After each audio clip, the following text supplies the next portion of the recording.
Fellow Sierra Leoneans,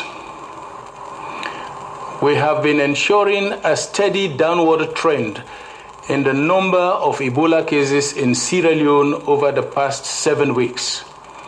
And I wish to express my deep and sincere gratitude to all those who have contributed to this achievement. In my walking visits to all districts and nearly all treatment centers in the preceding months to urge, endorse, and monitor the measures we have collectively taken, I saw firsthand the courage and great work of all our Ebola response workers and the determination and commitment of ordinary Sierra Leoneans to fight this disease. We owe the downward trend to this collective commitment. This positive development also reflects the significant improvement in the infrastructure that government and our partners have put in place across the nation to combat Ebola. We have substantially more beds and lab capacity, more ambulances, better processes and response time, and more trained staff across the breadth of the response. We are now entering a transition phase. Given the progress being made against the disease, we must take action to enable economic and social recovery. Starting tomorrow, we are taking the following measures. First, restrictions on movement will be eased to support economic activity. As such, there will no longer be any district or chiefdom level restrictions on movements. No quarantines or restrictions on movement above the household level will be imposed either by government or local authorities. But we should not become complacent. I welcome the initiatives taken by district Ebola response centers and local authorities to enhance community surveillance and community watch efforts. These efforts must continue as we move into a phase of hunting down the disease. Second, at the same time as we embark on the second phase of the Western area surge, we have decided to ease the restrictions on trading hours in the Western area. Trading hours on Saturday will now end at 6 p.m.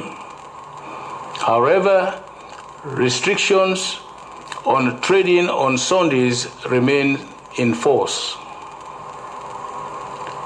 Third, as we move towards our target for 0 cases by 31st March, hazard pay for Ebola response workers and health workers will be removed at the end of March. We are reviewing the needs of this sector as a whole to ensure we are able to transition towards a stronger and more resilient healthcare system.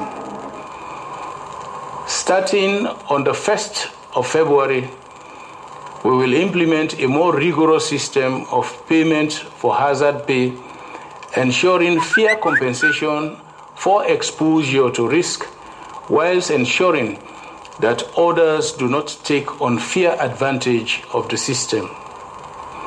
Any persons found to have falsified lists or taken advantage of the system will be investigated.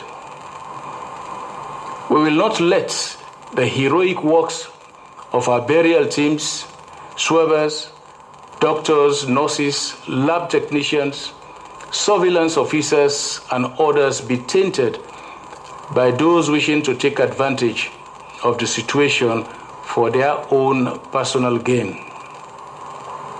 In the meantime, NAC and the Ministry of Health and Sanitation are working intensely to ensure urgent payment of all back pay owed to Ebola response workers. Fourth, we are well into putting modalities in place for the safe reopening of schools. Our target date is the 3rd and the 4th week in March.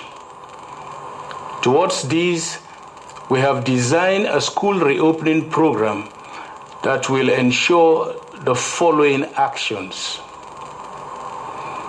disinfection of institutions used as holding and/or treatment centers, as well as those institutions identified as having accommodated Ebola victims. Satisfactory water and sanitation facilities at schools. Provision of educational institution with thermal sensors. Training of teachers on Ebola safety protocols. Incentives to give to pupils to school.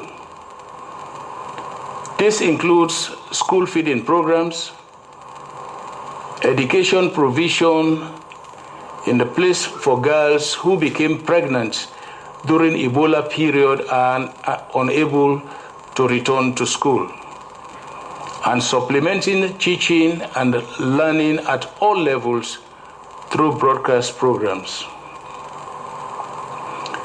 Let me also state that the fight is not yet over. Even as we ease restrictions, we must focus on surveillance and contact tracing until no new cases are coming from unknown sources. We must enhance our social mobilization and community engagement efforts. We must own the response, and Ebola must stop with us. We must continue to refrain from washing and churching corpses. Our records show that this is now the greatest threat to our victory over the disease. Law enforcement agencies and chiefs are under instructions to ensure that the full force of the law is brought to bear on those who church or wash dead bodies. Fellow Sierra Leoneans, the fight will not be over until we have had 0 cases for 42 days, until our neighbors in Liberia and Guinea have had 0 cases for 42 days, until our surveillance capacity can ensure that no new cases are going beneath the radar, and until we have built the capacity and resilience in our healthcare system to interrupt transmission and prevent future outbreaks. Only then will the fight be over. Therefore, though victory is in sight, we must not relent. We must continue to soldier on. We must continue to refrain from churching the sick and the corpses. We must continue to support surveillance and contact tracing activities. These are the actions we must collectively continue to take to ensure victory in the shortest possible time and intensify the recovery of our beloved Sierra Leone. God bless you. God bless Sierra Leone.